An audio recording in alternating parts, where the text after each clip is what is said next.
My name is Veronica Speck. This is an example of my webpage, VHS Ventures. It's just my initials, very original. And I'm sorry, I wish my Spanish was better, so this will be completely in English. Let me know if you have any questions. I met Camila last year, or the year before, actually, at Laughs. So this is my second time at Laughs. I'm very excited to be here again and to meet you all. One of my clients, when I first started my agency, was Mr. C, who is the hotel partner. So that actually was my introduction to the Latin American Fashion Summit, was putting together that partnership 2 years ago, and very happy that they are the partner again. So I thought I would start with a little background about me. I'm originally from San Diego, California. I moved to New York City and studied journalism, and I started my career actually on the editorial side, so writing and editing, not in PR and marketing, but it turned out to be quite beneficial in writing emails and press releases, and also the relationships that I formed with editors. So during grad school, I interned at Vogue magazine and Harper's Bazaar. I worked the Met Gala, which gave great experience in event production, which is a big part of public relations and marketing. And then after transitioned into PR. I worked for a French luxury brand called Bernardaud here. And I worked up until 2019 as head of communications and marketing for Chef Daniel Boulud. He actually has a restaurant here in Miami. And then in 2020 started my agency. And it's a lifestyle brand, which means there isn't a niche focus. So there's luxury brands, chefs, restaurants, automobiles, fragrance, a little bit of everything. It's all luxury, but very much lifestyle in focus. And my niche is Latin American designers and bringing them to market in North America. So there's actually maybe two participating this year in the pop-up. You maybe saw Flabellis, the Mary Jane's in the pop-up yesterday. Beatrice is one of my clients from Spain. Daniela, another friend, has a brand called Nothing. We're going to start working together, which is exciting, and a few others. So that's been wonderful to see as well. And North America is obviously a great market for Latin brands, the spending power and just the general awareness.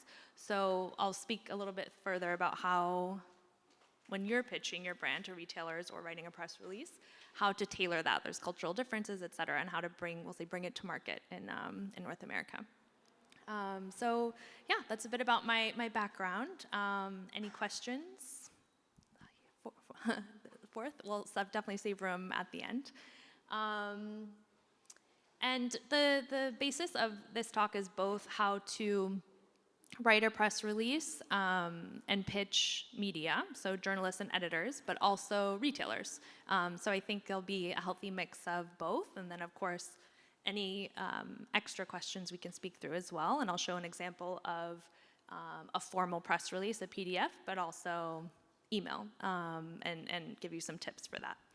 So I would say the number one starting point is research in anything, whether that's sending an email or an introduction to a retailer or media. Researching their interests, for example. If you have a brand, I was just speaking about it earlier, that's sustainable in nature. Research who the sustainability editor is at Vogue magazine, for instance, and send them a direct email. That's very, very important. I would say number one is know your audience. So obviously it helps to have personal relationships with editors or retailers, but we're not also lucky to have that or to hire an agency. So that's something that anyone can do themselves. We have a very handy tool, Instagram, where we can look at editors or retailers' personal lives. We can look at a store, for instance, and see what other kind of brands they are stocking and featuring. And you can learn a bit about, can you see your brand there? Would that be a fit? And reach out to very specific retailers in that way. Press works the same way. So I always like to look at, when I'm pitching a new client, what an editor has written about before. So if you're launching your brand and it's gift guide season, look up, okay, did they recently write about shoes or accessories? Have they written about leather? If it's a retailer, do they stock leather? Reach out to them. So research always number one, and knowing your audience. Number two, I would say, is timing is everything. So we are in November, gift guide season. If you have an accessory brand, that can be shoes, handbags, jewelry, less so ready to wear. But pitching gift guides starts as early as September. Basically in the US, right after Labor Day is when most editors start securing their gift guides that will come out in November, Thanksgiving, up until December. We can also start a little bit in October, but after that, it would be online only because press takes 3 months to land. Not sure if everyone knows that. So a long lead pitch, if I pitched now, November, it might not land in a magazine until 3 months after, so February even.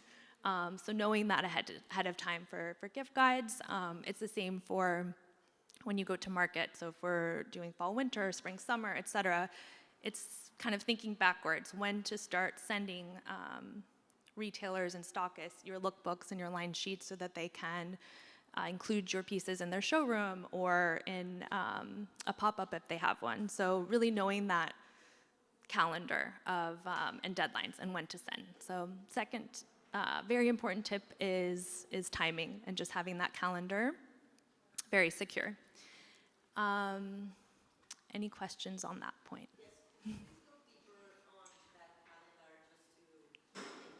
Could you please go deeper in that calendar so the ones that are in Latin America can get to know that better? Of course.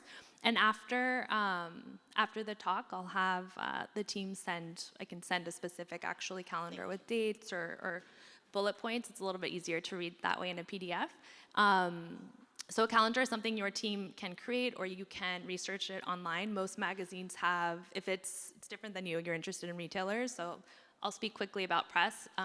Almost all magazines have a editorial calendar, so you'll know, like I said, when they're working on holiday, when they're working on a summer travel story, and those deadlines that can be found on the media kit on other websites. The other calendar is typically on New York Fashion Week, for instance, has one. Paris Fashion Week, each individual city or the global fashion calendar will have the deadlines and the dates for submissions.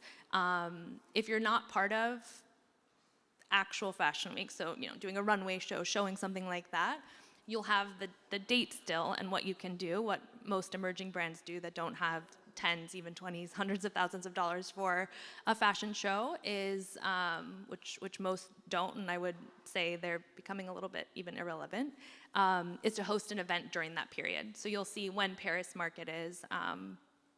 In New York, there's a show called Coterie. I'm sure many of you know it for accessories or brands. And you can see when New York Fashion Week is, when Coterie is, when these market weeks are. A bit similar, since we're in Miami, to how Art Basel is or Design Miami. We call it Art Week. Many brands or artists and designers can't afford to take a booth, so they'll host an event outside of the actual fair, but during the same period. It's the same for Fashion Week and Market Week. So all of those calendars can be found online, and you just want to work backwards. So find out when New York Fashion Week is in February, for instance. I would start planning probably in September and February. So in September, start planning for February. You can secure a showroom, a partner, a publicist, or an agent that can help with importing and exporting your goods, helping find a venue, and securing the best date, I would say, within that range, to make sure there isn't a major fashion show happening at the same time. I always recommend doing an all-day press presentation followed by a cocktail, so it's the best opportunity to invite retailers and press to come see your brand. And I also would always recommend to go actually to see the retailers. Many of them are not at all the shows. They might be in their office at Bergdorf Goodman, and you can go actually show them physical samples. We call them desk sides. It's the same for press when you're going to Condé Nast or Hearst to show your pieces in person to the editor. So we want to make it as easy as possible for them. Any other questions on that point? Or a different one? No?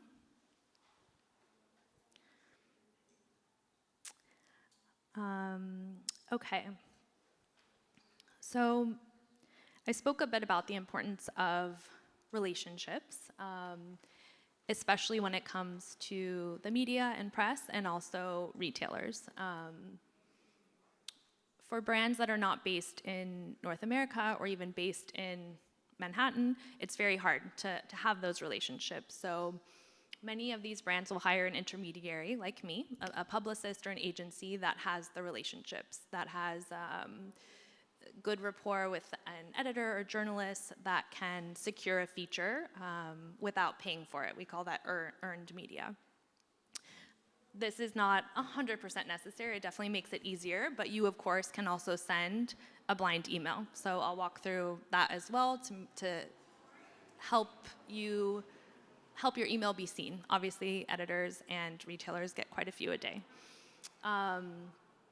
The relationships work the same for retailers and stockists and buying directors for every major department store or retailer. It's not 100% necessary. It makes it easier if you're able to be introduced or you are at an event like Laughs and can meet some of the buying directors that are walking around or showcase your brand in person to an editor or a retailer so they can see it and they can touch it. But we can also just reach out blindly if you are in another country and not in North America or in New York during Fashion Week. So as far as going back to relationships and knowing your audience and timing, I would recommend, if you're looking to get featured in print, recommend reaching out 3 months before. If you're looking to host an event during these market periods or Fashion Week, 3 to 6 months before. So first start working backwards, when to reach out. Second is that research aspect.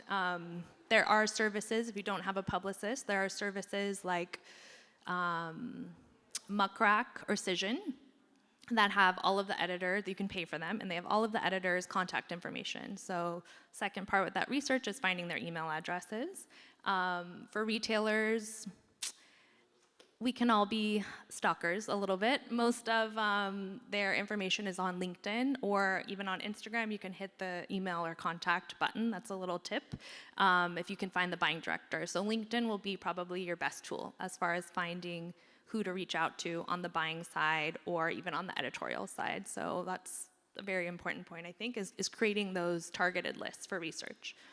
The third part is actually writing the email and the press release. So if you are doing it yourself we'll start with press and editorial and then go into retail. So for retail, the buying directors. So say you're looking to be in moda operandi. Each department has a buying director. So it might be ready to wear, it might be accessories, shoes. If they're a larger store like a Nordstrom, a Bergdorf Goodman, et cetera, they'll have many different departments. I would go to their website or to LinkedIn to find that buying director. If they're smaller, then they might just have one retailer buying director, and nearly all their email formats you can find out on LinkedIn or ask to be introduced or even on Instagram. So yeah, retailer buying director, those are the keywords. So if you are pitching an editor or a writer for a feature, you would, of course, create that list, know your calendar, find out the email, and start with a formal press release, which I'll get into in a little bit. There's a specific format for it. That'll be 1 page only. It can be 2 maximum, but it's typically 1. We all have very short attention spans now, so if you can condense an email, condense a PDF into at least 1 page, make it very short and succinct, you'll have a better open rate and response rate. So that PDF will always be attached to the press release, along with a press kit. So once your brand is a bit established, that press kit, it can typically be in a Google Drive, a Dropbox, a WeTransfer, et cetera. That will include your lookbook, your line sheet, your logos, high-res images, lifestyle, and also, or editorial, and also product shots, portraits, if you have them, and that will all be in the link. So that can just be linked in the email, and then the press release attached. And if you have no former connection to this editor, it's completely fine in the subject to just say, introducing, I work with, we'll say, a Guatemalan ready-to-wear designer, and it would just be introducing Leah Cohen's Spring Summer Camellia collection, be the caption or the subject line. And then the first sentence is most important. It's introducing yourself. If you're the designer, hello, my name is XYZ. I'm very pleased to introduce you to my brand. And I would do a brief little synopsis of the brand and one image, and a very strong image that would capture the attention of the editor. And then please find the press kit and the lookbook with more images. I would love to work with you on, and be specific about what you're looking for. Is it a gift guide feature? I would love to be considered in your December gift guide, or would you like to be, would it just be like a Vogue runway, a review, for instance? Here's my lookbook. And then, actually most important is the option for exclusivity. So if you have a very important piece of news, have a very targeted list of a short list, maybe 3 editors at the same magazine. So if Vogue or New York Times are your number one, reach out to only those and offer them the exclusive, which means they have the first right to cover it and no one else can until it's published. That will put brands over the edge a little bit, because the editor knows that they're the only ones that has received this exclusive information, and they're much more likely to cover it if you offer any sort of exclusive element. It also means you have to be very honest and transparent and not send that information to anyone else, or be very clear that it's there's a non-compete or it's not to be disclosed, et cetera. So for media, that option of exclusivity, I think, does wonders for brands. And it's a little bit similar to retailers. If you're emailing a buying director or a retail director, if you don't have an introduction or some connection, it can be the same, the caption, introducing your brand, attaching the line sheet along with the lookbook, or including that in the link, and one image, one of your strongest, probably editorial or lifestyle images of the brand. And I think a nice, something that could set you apart is also offering the idea of an exclusive. So it could be a capsule collection that you create with the retailer, or a limited edition piece, something that's collaborative, that also helps brands stand apart, because just like editors, obviously, stores and stockists receive many emails, and many stores don't want the brands that they feature to be in several other. So I think it's always nice, if you have the capacity, to offer those retailers some sort of exclusivity, or the option to create a capsule or a partnership collaboration. Any questions about that? Great. And when I was at the pop-up last night for Laughs, I know that was pretty split between how to reach out to retailers and how to reach out to press. So please, if someone has, a question about either one, please just stop me or let me know, and I can be a bit more specific about how to really write that email. And in the follow-up, I'll send the format of writing those press releases. So I think quickly we can speak about that, or actually, why don't we, can we switch the screen to, thank you. So this is not the email format. This would be a PDF. I thought I would use Mr. C, since they are the hotel partner here and in Miami. This is an example of the format of a press release. So you would want to start with either, you can have both your, if you're working with a PR agency, logo at the top. If you're just reaching out to brand, their logo. The title also at the top. The date, ideally, an image, and then we always want to say for immediate release, which means they're basically ready to publish now once they receive that information, the date and the location. It's a little bit hard to read, so the first paragraph, like in an email, it's almost repeating what you would say in an email, is the most important. So you want to say in that first paragraph who you are, what the news is, what you're introducing, the location, the timing. If you're launching a new collection and it's November 14th, make sure that's all in the first sentence as well. The second and third paragraphs can be describing the collection. Is it ready to wear? Is it accessories? you can include an original quote. This is more for press, not for retailers, about the collection, a designer quote, because many editors will lift that and put it into an article. And then the link. So I don't have it. I don't know if there's a way to scroll. Yeah, can you scroll down a little bit? There we go. Can you see? There's a lot of information about this hotel. So we went into the architecture, the interior design, the restaurant, et cetera. For some emerging brands, again, this is over one page, so this is a rare example. This was necessary. Typically, keep it to one page if you can. The end is the link to the press kit there, and that press kit is what I spoke about. So including for your case, the lookbook, the line sheet, the bio, the high-res images, et cetera, so that editors can immediately click it and download everything. We want to make it as simple and easy for them as possible. Also at the top is where you would want to include the exclusive element, or in the title. I like to actually start all subject lines with exclusive, and then a dash, and then your subject line, so that they know that they're the first and only to receive it. And that's an example of the format of a press release. And your contact information, of course, and your signature. The second and very important point with this, for press at least, is follow-up. So I like to follow up once a week. I don't like to annoy editors too much. You might have a deadline and need to follow up or need an answer closer, but I think every Friday, Thursday or Friday, once a week is perfectly fine until you get an answer. Most editors will say, thank you, I'm passing, or I'd like to consider this, and give you a time frame. So important to follow up. A lot of emails go to spam. Editors receive hundreds a day, so do retailers. So perfectly fine to follow up every 3 to 4 days or every week. And also,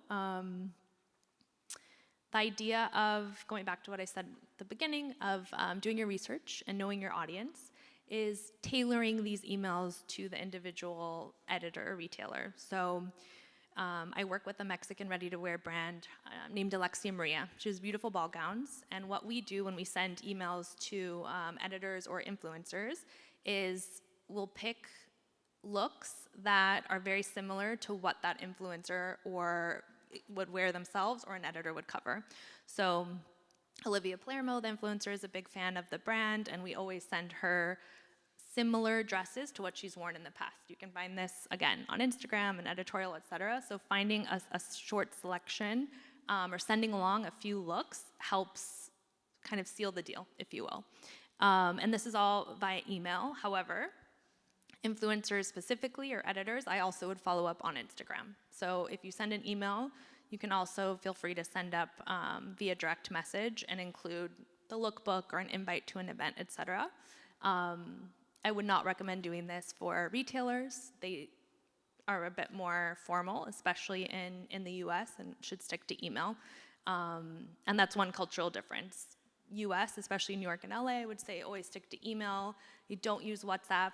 My Latin American clients love WhatsApp, and that's perfectly fine once you establish that relationship and rapport, but that is an important cultural difference. Try to stick to email when sending formal lookbooks or whatnot. Unless they're an influencer, yes, they're more likely to check Instagram. But yes, start with email. For retailers, or when sending to buying directors, you wouldn't send a press release like this. You can certainly link a press kit, but they're really looking for a line sheet and a lookbook. So it's a much smaller email. You would announce the name of the collection, if it's spring, summer, fall, winter, if it's your first collection, et cetera, in the subject line. Briefly introduce yourself, include one photo, and then attach the line sheet and the lookbook. And it's quite short and simple. And then I would always offer to go see them in person if you can. So if you're hosting an event during Fashion Week, of course, invite them. But if you happen to be in New York, offer to have coffee with them, offer to bring looks to their desk, and you'll be surprised. I find many of my brands have great response rates doing that when you make it as easy as possible for them, and they wouldn't say no to a quick coffee. Any questions? Yes. I have 2 questions. Yeah. Can you send this as a PDF? So the press release. If they have to open something else apart from the email, or if the email is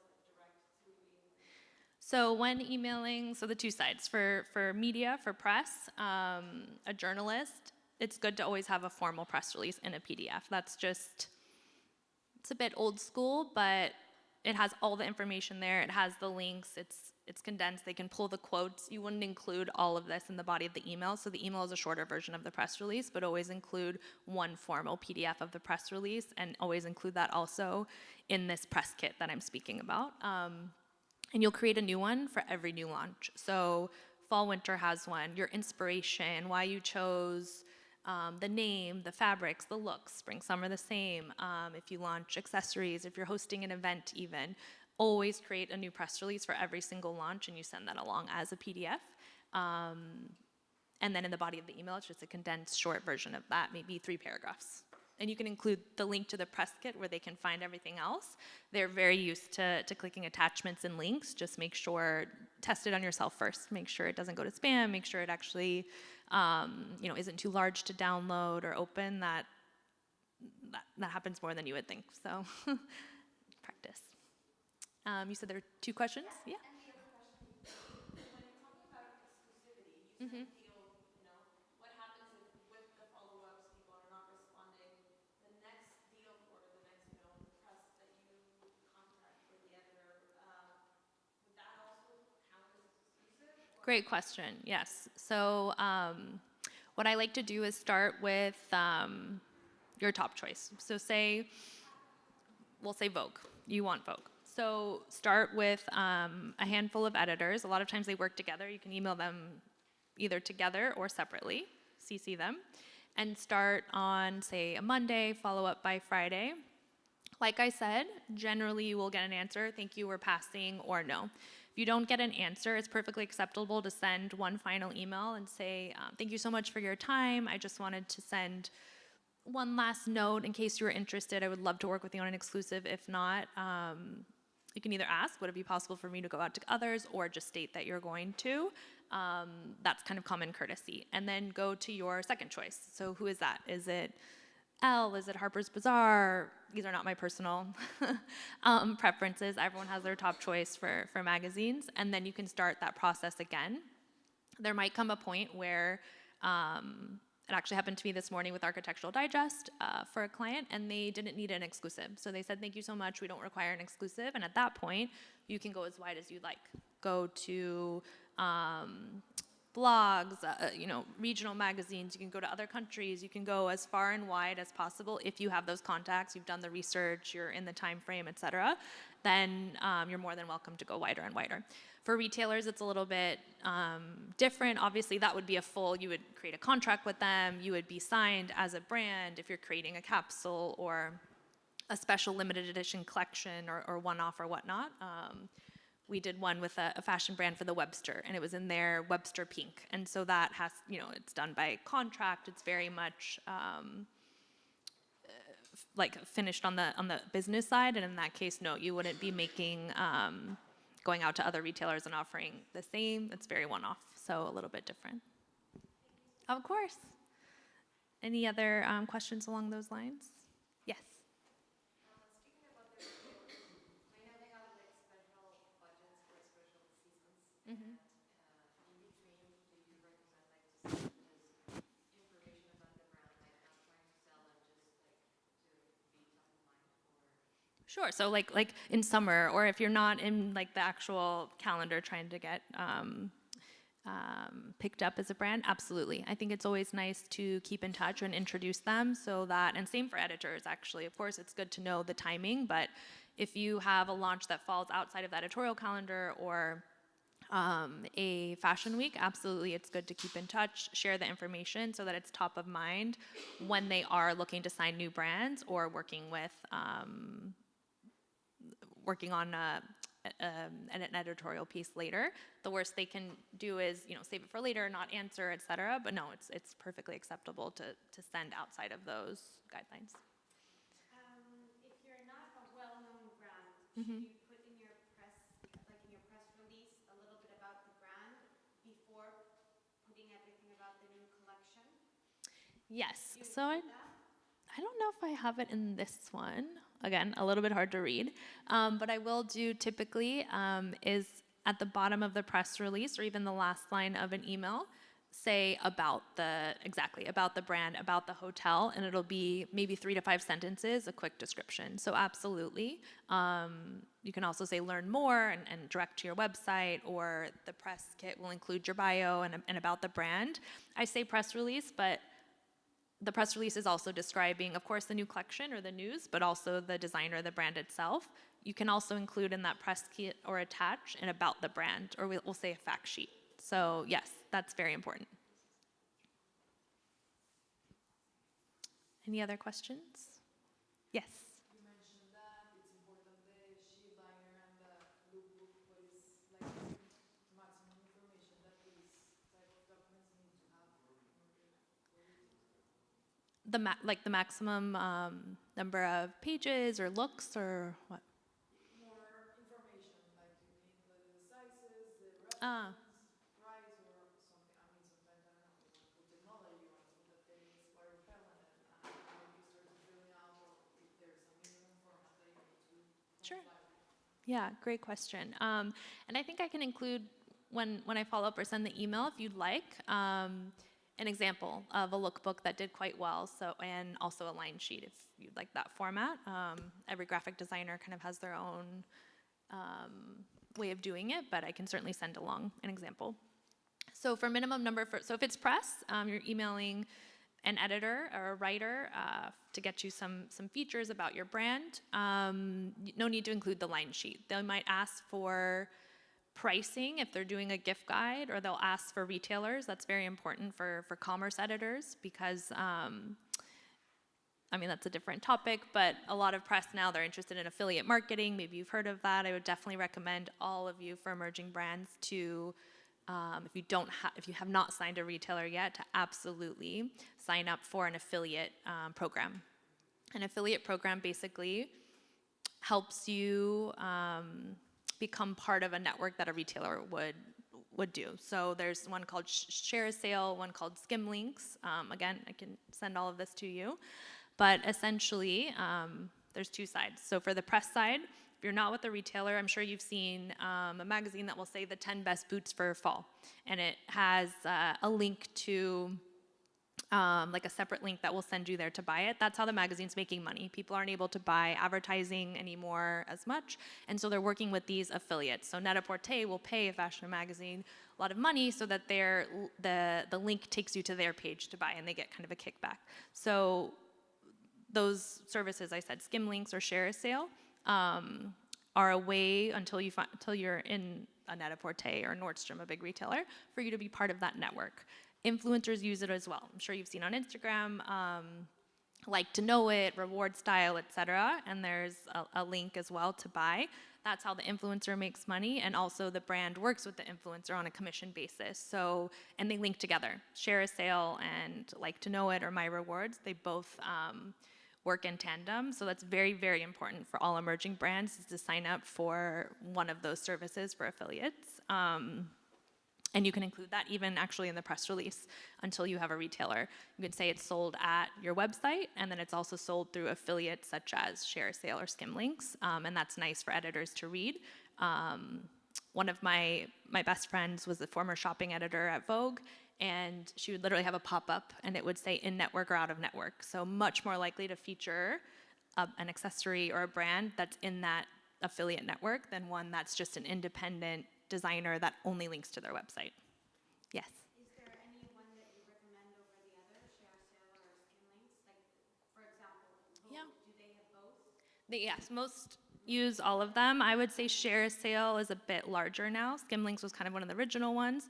Share a Sale links to that My Rewards or Like to Know It, LTK, and they work together quite well. So I would use that one.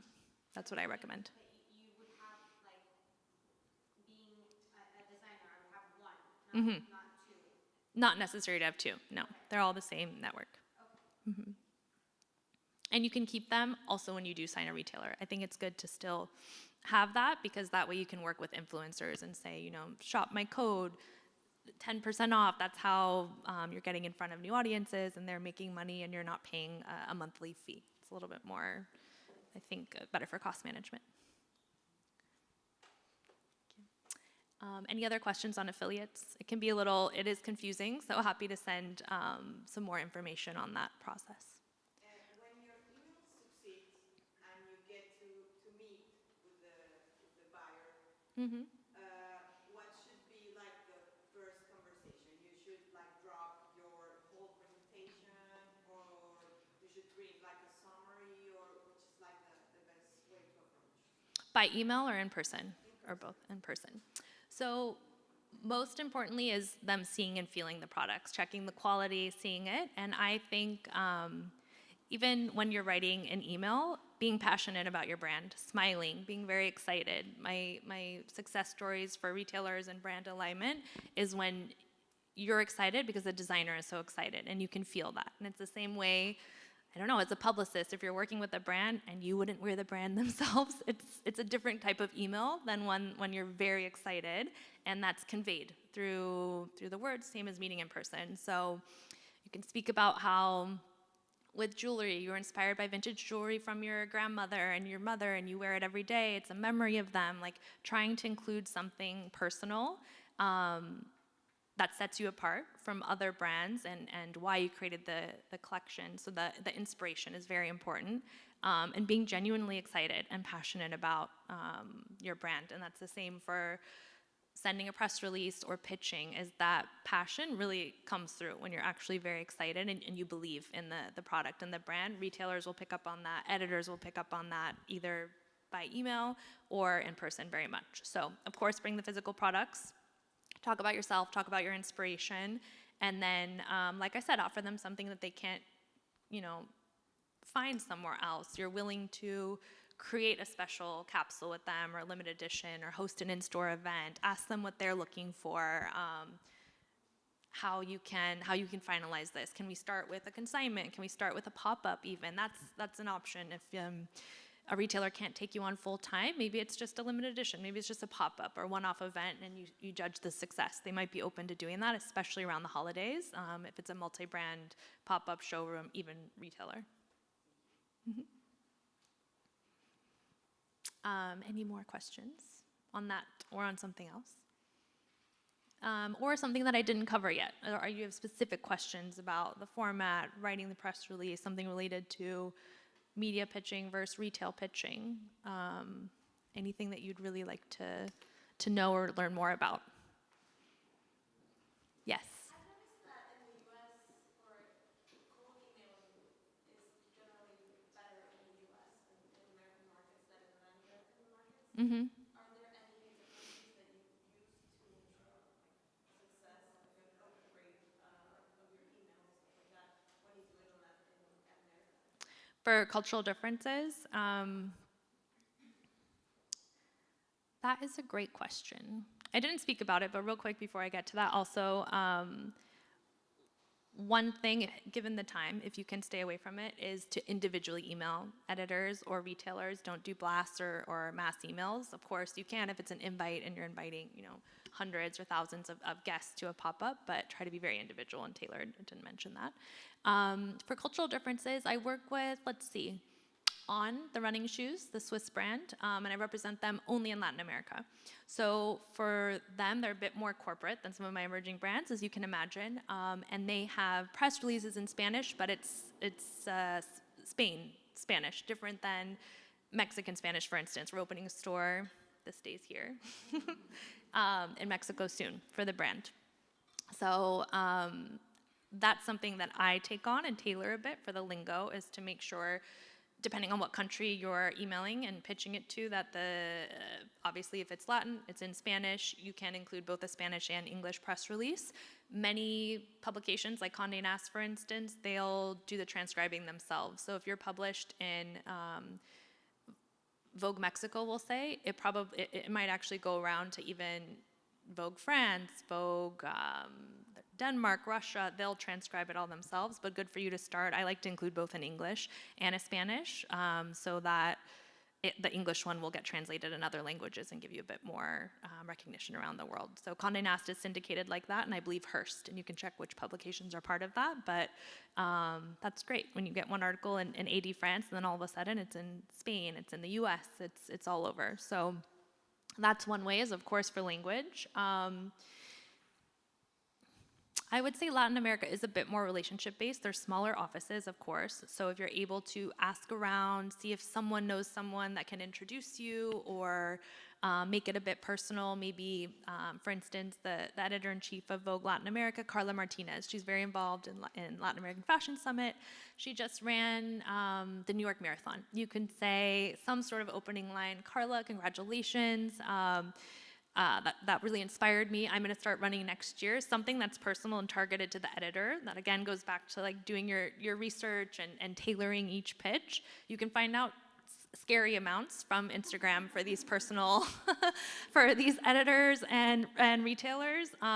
Truly, right? You can know their child's name, or I've seen a lot of people send baby gifts if they know that they just had a baby, and that's all just from Instagram. You really can learn everything. I wouldn't maybe recommend doing that. Ask for their address first, and don't blindly send things, but that first couple sentences, make it personal. I think that's the best way, just like you. If you were to get an email and you don't know someone, hearing a nice compliment or something that resonates with you, you're much more likely to respond. Same for an editor and same for a retailer. Yeah, and offer to send them gifts also. So if you can't be in person, in that first or ending paragraph, say, I would love for you to experience this product yourself, or feel the leather from my home country of Argentina, or the suede. Can I send you a sample? Here's the lookbook. Please pick out something for yourself. That also is very helpful, especially when you can't be in these cities in person. So always offer to gift or to send samples, and allow them to keep it. They'll also be much more likely to feature it for press, for gift guides. If you have an accessory, a lot of times our address is in the signature, but ask them, if you need their size or something, and then gift it to them. Gifting campaigns, I haven't spoken about it, but maybe a separate topic, are incredibly useful and are much more likely to get you covered for gift guides when you send them these gifts, and make it also tailored. Editors, influencers, a lot of times refuse gifts because they get so many, so leave it a little bit open. Like, please pick your favorite. What are you interested in? What's your size, et cetera, instead of just sending anything. Of course. I've left it a bit open because I wanted this to be interactive in case anyone has specific questions from the retailer press side. So please let me know if you'd like me to dive deeper or have more questions. And also anything you'd like me to send by email that's a bit more technical, I can also send that directly to you. So I have a fine jewelry line, Mm-hmm. and so for me it's hard to gift a lot of things. So Right. I know some people will do like an maybe something in another metal, but it's not the same product. Right. Or merchandise, but you're still not seeing the actual product. Mm-hmm. So what would be your suggestions? Fine jewelry is tricky. First of all, yes, you're right. You can't unfortunately gift certain price points, right? So ideally, for a lot of that, editors or retailers are very accustomed to actual desk sides or go-sees where they can see the product in person, or taking loans. If they're going to feature it, they're sending it back. There's a loan agreement. There's an insurance agreement with a price point. So they're used to that, so don't worry about that. And like you said, what I typically recommend is creating a custom piece that's one-off for the holidays, that gives an example of what you can do, but is a lesser price point. So maybe it's not using precious gemstones, it's just the metal, or it might not even be jewelry, it can be another sort of gift with your logo. I've seen brands do ornaments, for instance, and it'll be maybe in the shape of one of their jewelry, or a ornament that looks like a sapphire, ruby, or diamond, something that's in the same vein. That's completely personal. I would just try to be creative and still give a sense of what you can do until they can see the piece in person, or until you have a budget in the future. Do you have any example of a success story of something? Of sending? Yeah, like Of course. So yes, I've had designers that have done both. They've created a capsule just for gifting that's a lesser price point and sent that in. again, a lot of times it's just a gesture. An editor receiving that or a retailer is excited and they're, again, they have it front of mind. So they're more likely to cover it when they have something physical in front of them, even if it's not your actual piece. Another option is not quite gifting, but red carpet. So looking at January, February, March, red carpet season, reaching out to all of the stylists and offering to loan the pieces so that they're the actual physical pieces and they can be worn on celebrities for red carpet or influencers for events, talk shows, etc. And that allows your piece to actually be worn and be publicized, and it's not, just a gift, but it's actually for public, we'll say, consumption, and they can post about it on Instagram or be featured on People Magazine, etc.